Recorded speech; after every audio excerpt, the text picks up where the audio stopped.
ஆயக்கலைகள் 64 அதில் ஒரு முக்கிய கலையான ஜோதிட கலையின் மூலமாக என்னுடன் இணைந்துள்ள அன்பு நேயர்களுக்கு இனிய வணக்கம்ங்க. சிம்மராசி நேயர்களுக்கு புதுசா அப்படி என்ன இருக்க போகுது, எப்போ போல வாழ்க்கை கீழேயே தான் போகுது அப்படின்னு கதரும் நேயர்களுக்கு ஒரு நல்ல செய்தி காத்திருக்குதுங்க. அந்த செய்தியை தெரிஞ்சுக்கிறதுக்கு முன்னாடி இந்த உலகை காக்கும் முருகப்பெருமானுடைய பாதம் தொட்டு வணங்கி வீடியோக்குள்ள போலாங்களா? என்னுடன் சேர்ந்து நீங்களும் இந்த மந்திரத்தை சொல்லி உங்களால முடிஞ்சதுன்னா கமெண்ட் பாக்ஸ்ல ஒரு முறை கமெண்ட் பண்ணுங்க. ஓம் முருகா போற்றி, ஓம் முருகா போற்றி, ஓம் முருகா போற்றி. பழனி ஆண்டவா, செந்தூர் வேளவா, சீரும் போர் தளபதியே, சேவல் கொடி ராஜாவே, நீதான் ஐயா இந்த அப்பாவி மக்களை கஷ்டங்களிலிருந்து காப்பாற்றி காலம் முழுக்க கூடவே இருக்கணும். இவங்களுக்காக நான் தினமும் உங்ககிட்ட வேண்டிக்கிறேன். இவங்களுக்கு ஒன்று நான் நீதான் ஐயா பொறுப்பு. அப்படியே நான் சொல்லும் ஜோதிடமும் பழிக்க நீதான் ஐயா அருள் புரியணும். தினமும் உங்களுக்கு கிரகநிலை மாற்றத்தால் வரக்கூடிய சுப பலன்களை அறிய கட்டாயம் சப்ஸ்கிரைப் பண்ணி பெல் பட்டன் அப்புறம் ஆல்னு ஆப்ஷன் இருக்கும், அதையும் கொடுத்து வைங்க. ஒவ்வொரு பதிவும் உங்களைய வெற்றியடைய வைக்க வேண்டும் அப்படிங்கிற எண்ணத்துல தாங்க போட்டுட்டு இருக்கோம். நம்மளுடைய சிம்மராசிக்காரங்களை பொறுத்த வரைக்கும் குறி விலகாத அம்பு போல குறிக்கோள் தவறாமல் வாழ்ந்துட்டு இருக்காங்க. இதனால் இவங்க பயங்கரமான புத்திசாலியாக இருப்பாங்க. அனுதினமும் ஆண்டவனே துணை என்று வாழக்கூடியவங்களா இவங்க இருப்பாங்க. இவங்களை அவ்வளவு சீக்கிரம் யாராலையும் ஏமாற்ற முடியாதுங்க. இவங்களுக்கு நிகர் இவங்களா தான் இருக்க முடியும். இவங்க நினைச்சா மட்டும்தான் எதையும் இழக்கவும் முடியும், எதையும் பெறவும் முடியும். இவங்களை பொறுத்த வரைக்கும் தான் மட்டும் நல்லா இருக்கணும் அப்படிங்கிற சுயநலம் கிடையாதுங்க. தன்னை சுற்றி இருக்கிற எல்லாருமே நல்லா இருக்கணும் அப்படிங்கிற பொதுநல குணத்தோடு இவங்க வாழ்ந்துட்டுருக்காங்க. இவ்வளவு அழகான அற்புதமான நற்குணங்களை கொண்ட சிம்மராசிக்கார அன்பர்களே, எல்லாரும் நலமா இருக்கீங்களா? ஏங்கம்மா நீங்க வேற எங்களை பார்த்து இப்படி ஒரு கேள்வி கேட்குறீங்களே, எங்க வாழ்க்கையை பார்த்தா சந்தோஷமா நிம்மதியா இருக்கிற மாதிரியா தெரியுது, நாங்களே ஒவ்வொரு நாளும் கண்ணீர் சிந்தி வாழ்ந்துட்டு இருக்கோம், நீங்க எங்களை பார்த்து இப்படி ஒரு கேள்வி கேட்டுட்டீங்களே அப்படின்னு உங்க மனசுல நினைக்கிறது புரியுதுங்க. சிம்மராசிக்காரங்களே, உங்க வாழ்க்கையில இது நாள் வரைக்கும் இருந்த அனைத்து துன்பமான சூழலும் இனி வரக்கூடிய காலங்கள்ல காணல் நீரா மறைய போகுது. உங்க வாழ்க்கையில சந்தோஷம் நிலைச்சிருக்க போகுது. திருமணம் ஆகாதவர்களுக்கு உங்களுக்கு ஏற்ற சரியான வாழ்க்கை துணையோடு இனி வரக்கூடிய காலங்களில் திருமணம் நடக்க போகுது. குழந்தை பாக்கியம் இல்லாதவர்களுக்கு குழந்தை பாக்கியம் கிடைக்க போகுது. பூர்வீக சொத்து ரீதியாக இருந்த அனைத்து பிரச்சனைகளுக்கும் தீர்வு கிடைக்க போகுதுங்க. குடும்பத்தில் கணவன் மனைவிக்கிடையே இருந்த ஈகோ பிரச்சனை தீர்வு கிடைக்க போகுதுங்க. கணவன் மனைவி இருவருமே ஒற்றுமையான வாழ்க்கையை வாழ போறீங்க. உங்க கையில பணப்புழக்கம் அதிக அளவுல இருக்க போகுது. உங்க வாழ்க்கையில சந்தோஷம் நிலைச்சிருக்க போகுது. உங்களுடைய ஆசைகளும் கனவுகளும் நிறைவேற போகுது. உங்களை வேண்டான உதிரி தள்ளிட்டு போன உற்றார் உறவினர்கள் இனி வரக்கூடிய காலங்களில் உங்களை தேடி வர போறாங்க. இந்த உலகத்துல யாருங்க கோடீஸ்வரன்? கோடி கோடியா பணம் வச்சிருக்கவங்களா, பிடிச்ச உணவுகளை சாப்பிடுறவங்களா, இல்ல பிடிச்ச உறவுகள் கிட்ட பேசுறவங்களா? இதுல யாருமே கோடீஸ்வரன் கிடையாதுங்க. யார் ஒருத்தவங்க நோய் நொடி இல்லாம மனக்கவலை இல்லாம நிம்மதியா தூங்குறாங்களோ அவங்க தான் இந்த உலகத்திலேயே சிறந்த கோடீஸ்வரன். அப்பேற்பட்ட கோடீஸ்வரன் ஆகக்கூடிய யோகம் உங்களுக்கு இந்த காலகட்டத்தில் அமைஞ்சிருக்குதுங்க. உங்க வாழ்க்கையில நீ வரக்கூடிய காலங்களில் கவலை கண்ணீர் அப்படிங்கிற பேச்சுக்கெல்லாம் துளி கூட இடம் கிடையாதுங்க. இது நாள் வரைக்கும் உங்களுடைய மனதில் இருந்த மனக்கவலைகள் எல்லாம் இனி வரக்கூடிய காலங்களில் காணாம போக போகுது. நீங்க சந்தோஷமான ஆரோக்கியமான வாழ்க்கையை இனி வரக்கூடிய காலங்களில் வாழ போறீங்க. உங்க வாழ்க்கையில சந்தோஷம் நிலைச்சிருக்க போகுதுங்க. நம்மளுடைய சிம்மராசிக்காரங்க பல நேரங்களில் தாங்கள் பாவப்பட்ட ராசி அப்படின்னு நினைச்சு யாருக்கும் தெரியாம அழுதுட்டு இருக்காங்க. நல்லவர்கள் கஷ்டப்படுவதும் பாவம் செய்பவர்கள் சிரிப்பதும் ஏன் என்ற கேள்வி சிம்மராசினர்களுக்கு அதிகமாயிருக்கும். சிம்ம ராசியின் அதிபதி சூரியன் ஒளியும் வெப்பமும் தரக்கூடியவர். ஒளியோடு சேர்ந்து வாழ்பவர்கள் எரிச்சலையும் சோதனையையும் அனுபவிச்சுட்டு வாழ்ந்துட்டு இருப்பாங்க. சிம்ம ராசியினர் ஒளியோடு பிறந்தவங்க, இருளை அகற்றும் கடலோடு பிறந்தவங்க. இருளை அழுக்க முயற்சிக்கும் போது அந்த இருள் இவங்களை காயப்படுத்தும். அந்த காயம் தான் இவங்களை பரிபூர்ணமாக மாற்றி கர்மங்களை சுத்திகரிக்கும். முந்தைய ஜென்மத்தில் சிம்ம ராசியினர் அதிகாரம், பெருமை, தலைமை என்று இருந்திருப்பீங்க. அந்த ஆட்சியில் சில நேரங்கள் தாழ்ந்தவர்களை புண்படுத்தி இருக்கலாம். அந்த கர்ம வினையின் விளைவாக இந்த ஜென்மத்தில் மனக்காயம், அன்பு பிளப்பு, தனிமை போன்றவை ஏற்படுது. முன் ஜென்மத்தில் ஆட்சி செய்தவர்கள் இந்த ஜென்மத்தில் அடக்கத்துடன் இருக்க வேண்டும். முன் ஜென்மத்தில் புகழ் பெற்றவர்கள் இந்த ஜென்மத்தில் சோதனைகளை அனுபவிக்க வேண்டும். இது தண்டனை அல்ல, சுத்திகரிப்பு. சிம்ம ராசினர் நெருப்புக்குள் மலர்ந்த மல்லிகை பூ மாதிரி வெளியில வலிமையாகவும் உள்ளே மென்மையாகவும் இருப்பாங்க. இவங்க கோபம் தெரிந்தாலும் குழந்தை மாதிரி நெகிழ்ச்சியான மனதை உடையவங்க. மற்றவர்களின் மனதை புரிந்து கொள்ளும் திறன் இவங்களுக்கு உண்டு. ஆனால் அவர்களின் மனதை புரிந்து கொள்ள யாரும் இருக்க மாட்டாங்க. சிம்ம ராசியினர் அடையாளம், தன்னம்பிக்கை, மனசு உடைந்து விட்டா இவங்க எதையும் சாதிக்க முடியாது. அவங்க மனதளவுல தான் அதிகமாக காயப்பட்டு இருக்காங்க. சின்ன சின்ன சொற்களை கூட தாங்க மாட்டாங்க. ஆனா உலகமே எதிர்த்தினாலும் தைரியமா இருப்பாங்க. இவங்க அன்புக்கும் பாசத்துக்கும் அடிமைப்பட்டவங்க. புகழ் அங்கீகாரம் இல்லாம இவங்களால இருக்க முடியாது. சிறு வயதுல தந்தையின் பிரிவு, காதலில் ஏமாற்றம், நண்பர்களால மோசம், தொழில நம்பிக்கை இழப்பு, பண நிலையில தாமதம், நல்லதை செய்தாலும் பழி சுமத்தப்படுவது போன்ற சோதனைகளை அனுபவிச்சு வாழ்ந்துட்டாங்க. சிம்ம ராசினர் இந்த உலகத்துக்கு வெளிச்சம் தரக்கூடிய சூரியன் போல வெளிச்சத்தை தரக்கூடியவங்களா இருக்காங்க. அதிகாரம், மேடை, வழிகாட்டுதல் போன்ற துறைகளில் இருந்தா சிறப்பான முன்னேற்றம் இவங்களுக்கு கிடைக்கும். அரசாங்கம், காவல்துறை, இராணுவம், மேலாண்மை, நிர்வாகம், கல்வித்துறை, ஊடகம், மேடை பேச்சு, ஜோதிடம், சட்டம், அரசியல், சமூக சேவை போன்ற தொழில்கள் இவங்களுக்கு பொருத்தமான தொழிலா இருக்கு. இவங்க மற்றவரிடம் வேலை செய்ய மாட்டாங்க, சொந்தமா தொழில் செய்யக்கூடியவங்களா இருப்பாங்க. சிம்மம் என்பதற்கு என்ன பொருள்னு பார்த்தீங்கன்னா, இவங்களை பொறுத்த வரைக்கும் சிம்மம் இல்லை என்று மறிக்கிறதோ அன்னையிலிருந்து தோல்வி ஆரம்பிக்கும். சிம்ம ராசினர் பணத்தை தேட மாட்டாங்க, ஆனா பணம் இவங்களை தேடி வரும். தன்னம்பிக்கை, நேர்மை, தியானம், சுத்தமான மனசு போன்றவற்றால் பணம் கொஞ்சம் தாமதப்படும். பணம் இவங்களை ஆள முடியாது, அவர்கள் தான் பணத்தை அடக்கி ஆள முடியும். பணம் தாமதப்பட்டாலும் தடைபட்டாலும் ஏமாற்றினாலும் அது இவங்களை தேடி வந்தே தீரும். இதை யாருனாலையும் தடுக்கவே முடியாதுங்க. சூரியனுக்கு தினமும் தண்ணீர் அர்ப்பணம் பண்ணுங்க. காலையில் 6 மணிலிருந்து 7 மணிக்குள்ள ஓம் சூர்யாய நமக அப்படிங்கிற மந்திரத்தை 11 முறை சொல்லுங்க. தங்கம் மற்றும் மஞ்சள் நிறத்தை அடிக்கடி பயன்படுத்துங்க. சிம்ம ராசினர் அன்பை ஆழமாக உணரக்கூடியவங்களா இருக்காங்க, ஆனால் அதை வெளிக்காட்டி கொள்ள மாட்டாங்க. ஒருத்த மேலே பாசம் வச்சுட்டா அந்த பாசம் இவங்களை ரொம்ப பாதுகாக்கிற பேரில் போகுங்க. ஆனால் இவங்க பாசத்துக்கு தகுந்த மாதிரி ஆப்போசிட்டில் இருக்கவங்க இருக்க மாட்டாங்க. நம்பிக்கை வைக்கக்கூடிய மனிதர்கள் இவங்களை காயப்படுத்திக்கிட்டே இருக்காங்க. சிம்மம் நம்பிக்கையோடு பிறக்கக்கூடாது, நம்பிக்கையோடு வாழ கற்றுக்கணுங்க. யார் மீதும் நம்பிக்கை வைக்காதீங்க, தெய்வத்தின் மீது நம்பிக்கை வைங்க. குடும்ப உறவுகளால் இவர்களுக்கு சோதனை தான். அன்பு தேவை, ஆனால் அங்கீகாரம் இல்லை. பெற்றோர்கள்கிட்டையும் மனைவி கிட்டையும் கருத்து வேறுபாடு வரும். சிம்மராசினர் தன்னுடைய வாழ்நாள ஒருத்தரை மன்னிக்கவே முடியாது. மாலை நேரத்தில் சூரியனுக்கு நன்றி சொல்லுங்க. சூரிய கோயிலுக்கு மாதத்துக்கு ஒரு முறை போயிட்டு வாங்க. தந்தை மற்றும் மூத்தவங்க மீது கடமை உணர்வோடு நடந்துக்கோங்க. சிம்மராசி பெண்கள் ராணிகள் மாதிரி வெளியில மென்மையாகவும் உள்ள தீ போலவும் இருப்பாங்க. மன அழுத்தம், தியாகம், மற்றவங்களுக்கு ஒளி தரக்கூடிய வாழ்க்கையை வாழ்ந்துட்டு இருக்காங்க. வேலை, கல்வி, குரல், மேடை, அழகுல தனித்த அடையாளம் கொண்டவங்களா நீங்க இருக்கீங்க. அன்பு வாழ்க்கையில கொஞ்சம் தாமதப்படும், ஆனா சோதனை இருக்கு. சூரியனுக்கு மஞ்சள் தாமரை அர்ப்பணம் பண்ணுங்க.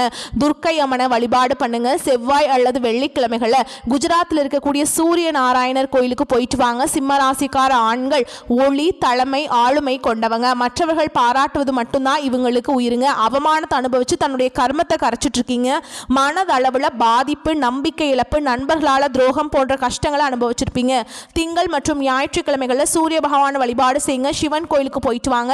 வியாழக்கிழமைகளை குரு பகவான வழிபாடு பண்ணுங்க. வியாழக்கிழமைகளை பிள்ளையார் வழிபாடு பண்ணுங்க. உங்க வாழ்க்கையில் இருக்கக்கூடிய அனைத்து பிரச்சனைகளும் காணாம போயிடும். உங்களுடைய எண்ணம் போல் உங்க வாழ்க்கையில நல்லது மட்டும்தாங்க நடக்கும். சூரியனுடைய பிள்ளை இருளில் வாழ முடியாது, ஆனா அந்த இருளை அவனை ஒளியாக்கும்.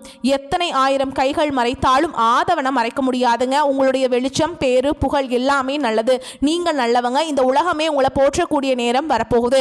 சிம்மராசி வாழ்க்கை முழுக்க முழுக்க போராட்டம் போலதான் தெரியும், ஆனா அது உங்களுடைய சித்தருடைய பாதைக்கு கொண்டு போகும். தாழ்மையே இருள் ஒளியோடு வருவ, தீயோடு அல்ல. ஒருத்தவங்களை கீழே இறக்கி பேசுகிறாங்க, அசிங்கப்படுத்துகிறாங்க, அவமானப்படுத்துகிறாங்க, அந்த இடத்துல நீ வருத்தப்படக்கூடாது. நம்பிக்கையோடு இருங்க. உன்னை அசிங்கப்படுத்தினவங்க, உன்னை அவமானப்படுத்தினவங்க, ஒதுக்குனவங்க, பல பேருக்கு முன்னாடி தகாத வார்த்தைகளால் பேசினவங்க எல்லாரும் உங்கள் முன்னாடி கை கட்டி நின்று உனக்கு பதில் சொல்லக்கூடிய நேரம் வரப்போகுது. உங்கள் வாழ்க்கையில் நல்லதெல்லாம் அடுக்கடுக்காக நடக்க போகுது.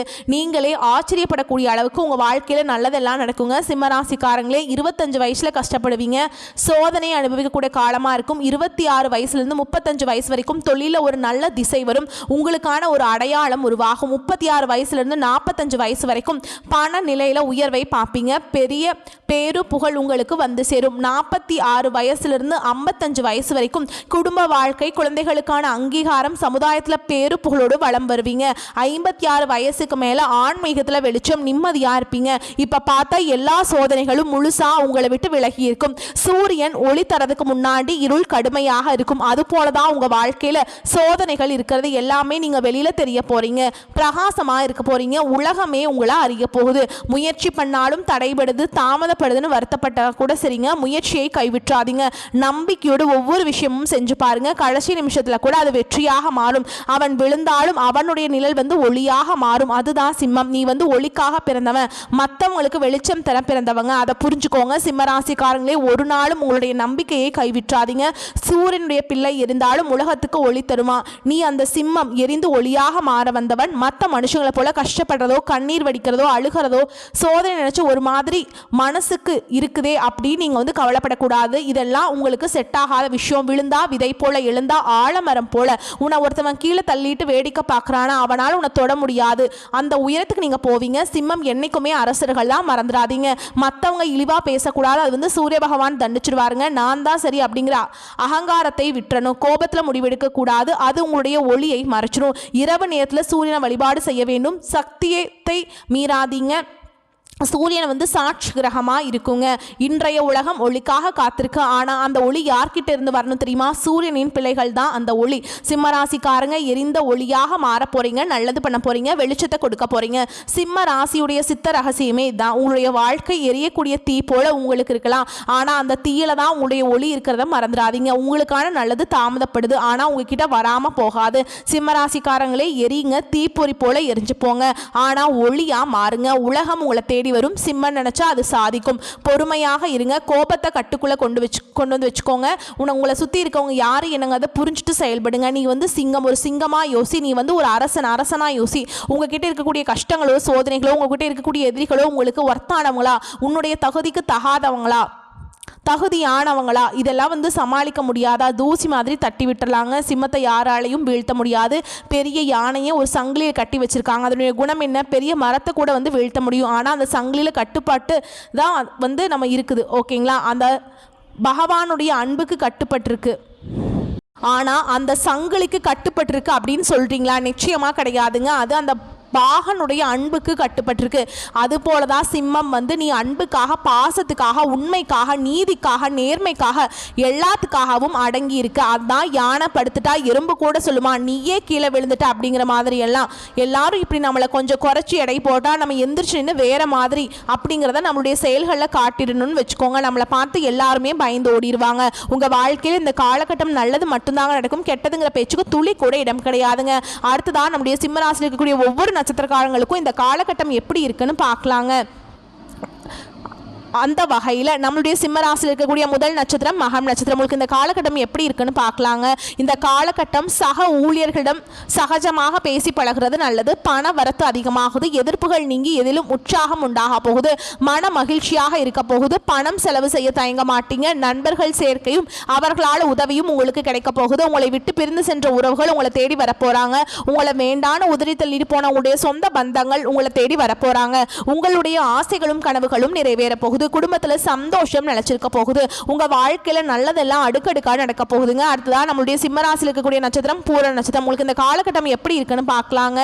தொழில் வியாபாரத்துல கூடுதல் லாபம் கிடைக்க பெற போறீங்க. வியாபாரம் தொடர்பான வெளியூர் பயணங்கள் சாதகமான பலன்களை தரப்போகுது. உத்தியோகத்தில் இருப்பவர்களுக்கு வரவேண்டிய உதவிகள் மேல் அதிகாரிகளின் மூலம் கிடைக்க போகுது. பொறுப்புகள் கூட போகுது. சிலருக்கு எதிர்பார்த்த பதவி உயர்வு, சம்பள உயர்வு எல்லாம் கிடைக்க போகுதுங்க. குடும்பத்துல சந்தோஷம் நிலைச்சிருக்க போகுது. உங்களுடைய ஆசைகளும் கனவுகளும் நிறைவேற போகுது. உங்க வாழ்க்கையில நல்லதெல்லாம் அடுக்கடுக்கா நடக்க போகுதுங்க. உங்களுடைய உடல்நிலை, ஆரோக்கியம் எல்லாமே நல்லா இருக்க போகுதுங்க. உங்கள் கையில் பணப்புழக்கம் அதிக அளவில் இருக்க போகுது. நீங்கள் சின்னதாக பெட்டி கடை வச்சுருந்தாலும் சரிங்க, பெரிய டிபார்ட்மெண்டல் ஸ்டோர் வச்சுருந்தாலும் சரி, நீங்கள் எந்த அளவுக்கு உழைக்கிறீங்களோ அந்த அளவுக்கு உங்களுக்கு லாபம் கிடைக்கும். உங்களை வேண்டான உதறி தள்ளிட்டு போன உற்றார் உறவினர்கள், சொந்த பந்தங்கள், நண்பர்கள் எல்லாருமே நீ வரக்கூடிய காலங்களில் உங்களை தேடி வரப்போகிறாங்க. அடுத்ததான் நம்முடைய சிம்மராசியில் இருக்கக்கூடிய நட்சத்திரம் உத்திர நட்சத்திரம் 1ஆம் பாதம். உங்களுக்கு இந்த காலகட்டம் எப்படி இருக்குன்னு பார்க்கலாங்க. குடும்பத்தில் வாழ்க்கை துணை மூலம் மகிழ்ச்சி கிடைக்க போகுது. உஷ்ணம் சம்பந்தப்பட்ட நோய்கள் வரக்கூடும். எச்சரிக்கையாக இருப்பதன் மூலம் அதை தடுக்கலாம். பிள்ளைகள் மனம் மகிழும்படி நடந்து கொள்ள போறீங்க. வீண் விவகாரங்களை தலையிடுவதை தவிர்ப்பது நல்லது. உங்களுடைய ஆசைகளும் கனவுகளும் நிறைவேற போகுது.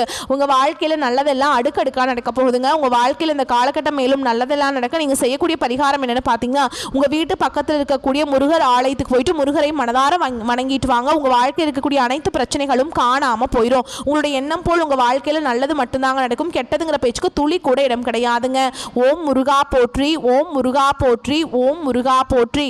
நல்லதே நடக்கும். நல்லது மட்டும்தான் நடக்கும். மறைமுக எதிரிகளையும் நேர்முக எதிரிகளையும் கொண்டவங்க தான் நம்மளுடைய சிம்மராசிக்காரங்க.